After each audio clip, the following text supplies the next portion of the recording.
Oh, no, he didn't. Girl, yes, he did.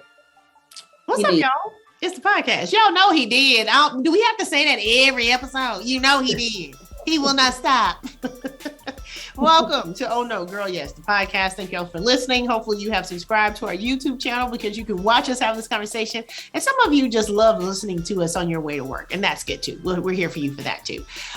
So today we're going to talk about this article that I saw. And I don't know if any of our listeners watched The Bachelor, Bachelorette, all those different things. But there was a situation where this woman was on The Bachelor. And I guess from the article, I saw this on People, Becca Kufrin. I guess the guy asked her to marry him and she said no. And sometimes, in those shows, they do the whole big proposal and it's like, I don't even know you, dude. So she said no. Well, anyway, after the show was over, I think they broke up, but then they found their way back to each other. And now they are engaged, but she proposed to him. So in reading this article and not knowing these people, I thought, I'm assuming she proposed to him because he had already made that first big public move and she turned him down. And so now that they're kind of back together and she wants to be together, maybe she felt like the burden was on her to now make that big show for him. Right. And I thought, is there any circumstance that I or you or our listeners would ever propose to a man? Now, before we set that up, because that sounded judgy in the question. So let me. Yeah, it did. It did. Because I know now. There are some women out there who will propose. Right. It's some women that would propose to a man. First of all, how do you feel when you see online or whatever, when you see that a woman has proposed to a man, do you have thoughts or feelings about it in general? Or is it a case-by-case thing? I think it's definitely a case-by-case thing. Younger me has been very traditional minded and thinking like, if he want to be with you, he gonna propose, girl. Don't be proposing to no man. But these days, I think I'm probably leaning more towards in support of people who do that, if that's what they want to do. That doesn't necessarily reflect how I feel, but I do believe in people taking charge and taking control of their own happiness. And if that's gonna make them happy, and if they believe, that's the person they're supposed to be with, all for it. So yeah, I mean, I used to look at it. I actually did look at it negatively. I was gonna say, I'm surprised at this response. I'm like, wait, what? Who are you? I did. I used to look at it. I don't know if I've shared this, but I have a cousin who actually did that. Her significant other, well, my cousin, he's the actual guy and she's my in-law cousin, whatever. But anyway, he proposed to her. She said no. She thought it was too soon. And he left. He disappeared. They were in the army together. And he went back home and stuff like that. And she had to track him down. And this was back probably in the, I'm guessing, 70s. Oh, wow. And so it wasn't like the age of cell phones and stuff like that. So she had to look up his number and illegally get it from the army records and stuff like that to call him to say, hey, I want to marry you, or whatever. And he was like, no, she was like, no, I changed my mind. She called him and she said, I changed my mind. And he said, so are you asking me this time, or something like that? And so she ended up having to ask him if he would marry her after she had turned him down. And I always thought, when she used to tell me that story when I was young, I'm like, oh my God, there's no way I would have done that. I would have never had a man, but they were married, for over 30 years. That is a beautiful love story. That is a sweet love. It's a very sweet love story. Yeah, and I mean, I think that's a definite unique case of a story, right? But it sounds like this is what happened to them as well, where he was like, I'm ready, you turn me down. So I think in that case, this is one of those case-by-case scenarios. I can understand a woman changing her mind and saying, you know what, this is who I want to be with, and I need to make it right. So I get it now. But like I said, years ago, I wouldn't have I still wouldn't, but whatever. Right. That's what I was going to say. Are you saying now that you would indeed propose to a man? I can't think of any circumstance. We were talking offline right before we pressed record, and you said maybe on his deathbed. And I was like, maybe I would do it on the deathbed. Yeah, he would have to have just a few minutes left. But see, I wouldn't want it to just be a proposal. Let's go ahead and get married. So, yeah. On the deathbed. And that's the thing. I can see circumstantially. I mean, I can say right now, I would not ask nobody to marry me.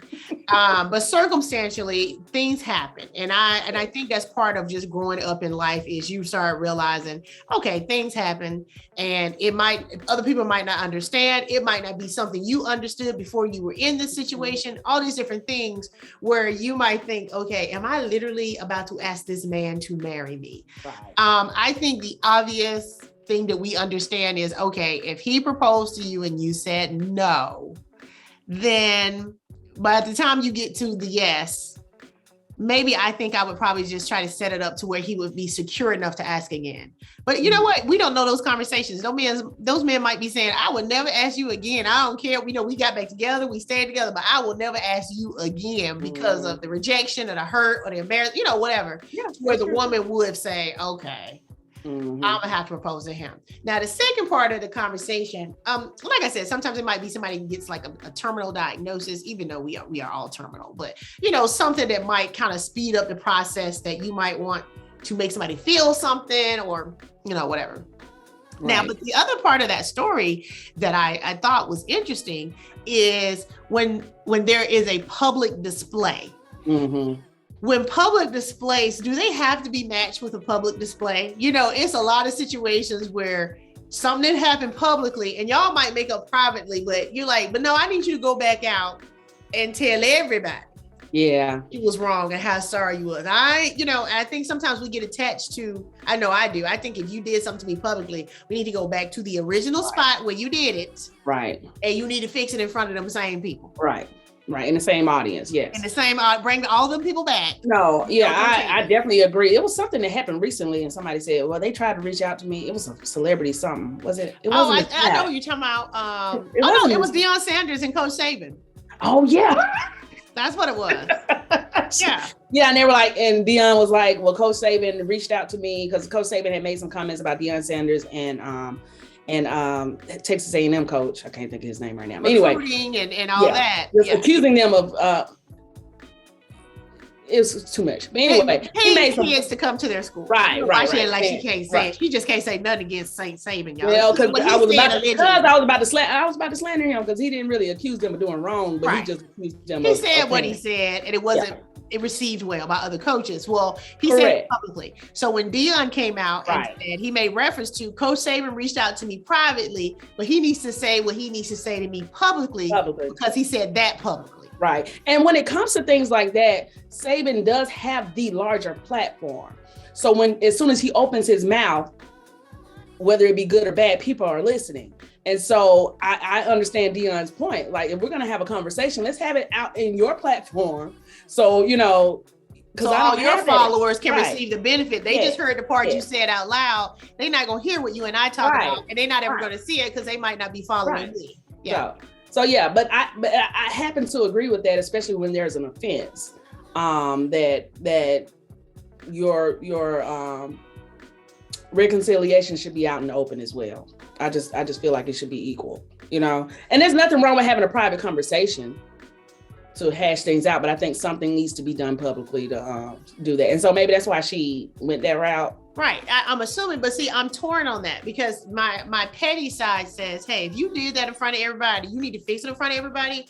But when when personal relationships are doing stuff publicly, I'm like, this is off. Why are they doing this for us? This ain't our business. Are y'all not in the house together? So sometimes when you see it, oftentimes celebrities or even regular people, you'll see that anniversary post that says, we've been through a lot of ups and downs. That ain't for me. I don't need to know that. Is that a conversation you're having with your significant other? And then that's the other part that goes down the rabbit hole. Right. When men who are doing dirt publicly laud their wives and their families, when the wife know this dude is doing all this dirt, but he try to make everybody think that he's this kind of guy.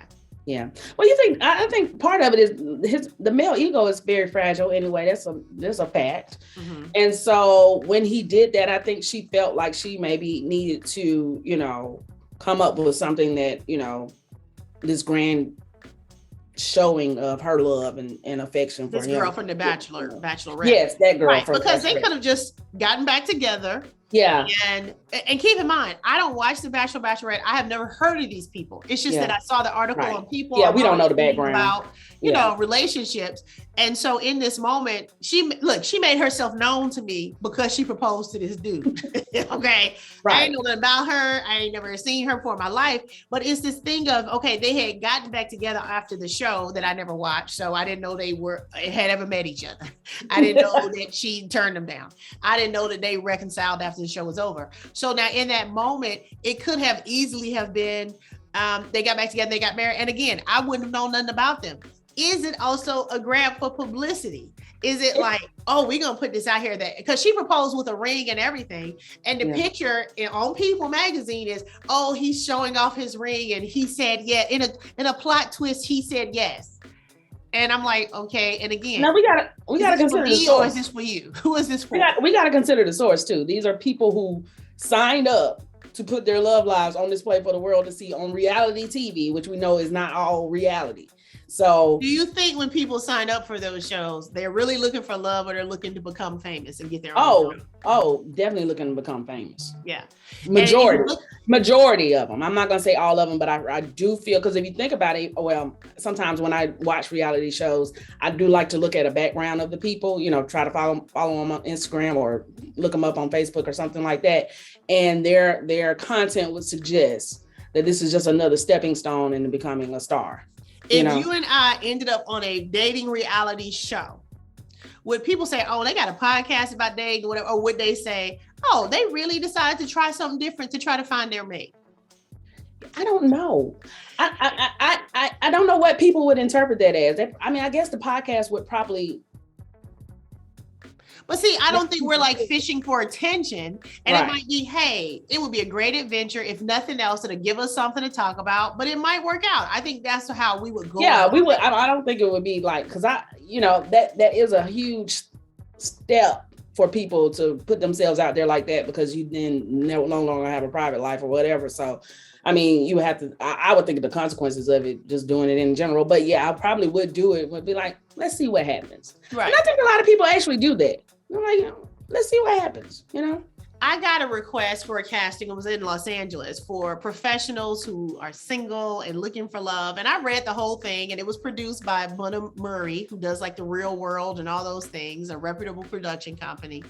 And I just thought, I don't think I would thrive on a dating show, because I would be thinking of, you know what, they're going to go ahead and get rid of me on the earlier episodes. At some point, it switches from you trying to make a connection to make it to the next episode, and you might feel something or think something. You're like, yeah, but if I go ahead and say I don't like him after the first date, then I'm going to be out of the storyline. So let me go ahead and see a second date, and who knows what can come out of this. And maybe if I'm on the whole series, somebody else who I really would like would reach out to me and say, oh, I saw, I think at some point it all shifts just by nature of the public knows you're single now. And now men who might be interested, that you might be interested in, or know how to reach you and contact you.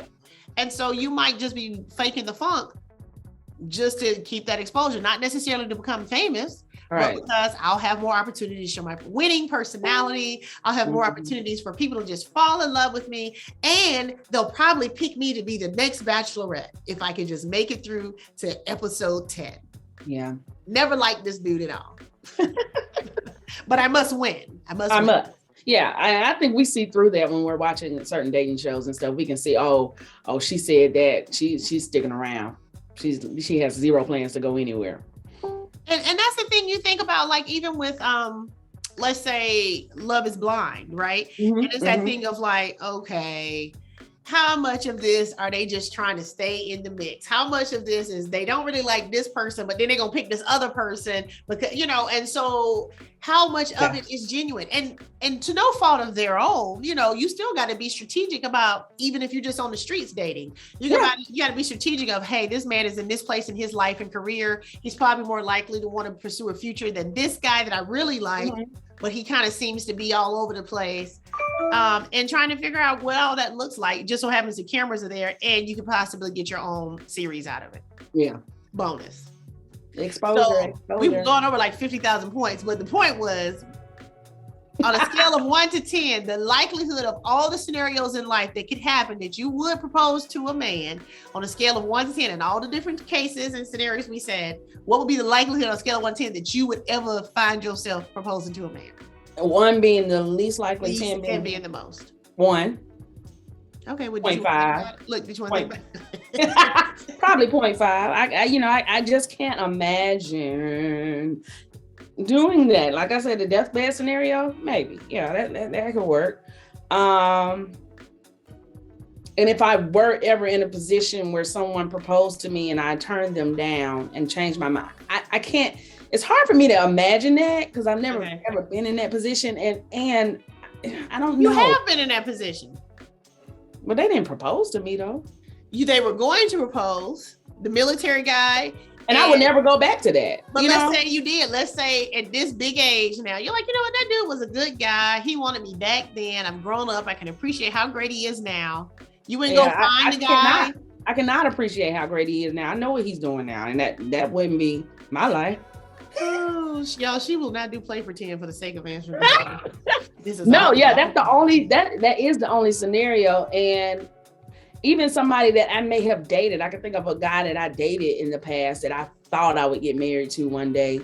And I see him now and I'm like, well, thank God for that one. Oh yeah. Well, that's for sure. I think that's our biggest issue is after the fact, we have more clarity that was not the business. I don't think we've gone to a place where we have the one that got away. I think we tend to think, oh, that was really not it. My life would be that, and that is not what I would ever want. So far. Maybe one day we'll have a relationship, the relationship will end, and we will then at some point say, you know what, that was actually the relationship for me. Mm-hmm. It just has not happened, and I don't, it just has not happened. That's all. That's all I can say. Literally. What's your scale from 1 to 10? I'm gonna say 0. I was about to say, I say if you say anything but 0. We're gonna have to have a powwow because something ain't right. 0. That would be a 0 for me. Yeah, that would be an absolute 0 for me. So yeah, we're good. We're good on that. A 0. Or my minus, or you say -8. I said she better not get on here and lie some. No, I'm not gonna lie about it, but that's also because I have no interest in getting married. I know. And then also, it's not, I don't even think I would be overly attached to the gender concept of it or of why would a woman propose to a man. I think, I've always said this, women always have an idea of what we want and men will go along for the ride and it's never been their idea. And so because I know that's an absolute fact, you would have to ask me to marry you for me to think that you ever thought you got married. It's a lot of people that get married because they was together for a long time or they got these kids. And you don't really feel like and they still have never in their mind thought that they were married because it wasn't that idea. They didn't propose and they be married, but they never have the idea that they are actually married because it was not their thought. Yeah, I'm not even that caught up. We've talked about, potential engagements for me and stuff like that. And I'm not that caught up in that moment. You know what I mean? Like I can see myself, if I'm with someone that I believe I would spend the rest of my life with, I can see us sitting on the couch one day and we'd be like, let's get married. Right. And that would be it. Right. The decision would be made. It would not be this, like just big showing of, Well, then that's a whole other concept, the showing of the engagement, because hopefully you guys have had this connection or this conversation about a perceived future together. So again, at the point that you see the big engagement, the surprise engagement, all that, is that for show? Is that to say? I'm not going to say, I don't know. It's hard for me to just say, yeah, that's all for show because I would appreciate it. Don't get me wrong. I don't think it's necessary, especially not for me. Like, it's just not necessary. Right. Now, I'm not saying I would turn things down and be like, oh, you did all this, I can't, but it does.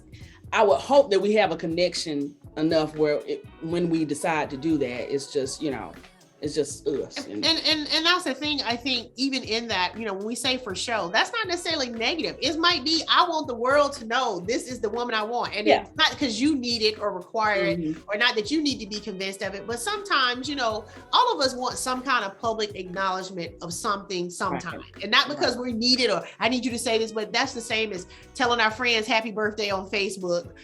when we know we've already said it 25 times on the phone, or we Right. might be sitting next to them. It's a public acknowledgement of this is my friend's birthday, or this is how I feel about this person on the anniversary, or, you know, so for show it's not to be negative, even though it sounds negative when you say, oh, they did that for show. Sometimes it's just like, you know, I just want to acknowledge this publicly. You know, I agree. I love how we be talking about our engagements. They still ain't happening. Well, one day on this podcast, we're going to do a montage of all of our conversations of our engagements. And our relationships that and all our relationships do not exist. That do not exist. All right. Amen. And scene. But let us know in the comments, have you proposed to a man? Would you propose to a man? Are you against proposing to a man, and why? Again, as we grow up, we're less judgmental. We realize it's rough out here. Do whatever can make you happy. That's it. Just do what make you happy. Don't worry about us. Don't worry about what we gonna say. We ain't got nobody. So do you. But tell us in the comments, especially on YouTube. Even if you listen to the podcast, you can still go to YouTube and leave us a comment on the video. We'd love to hear from you. We'd love to engage. But no pun intended. Until next time. Oh, no, he didn't. Girl, yes, he did. Yes, he did.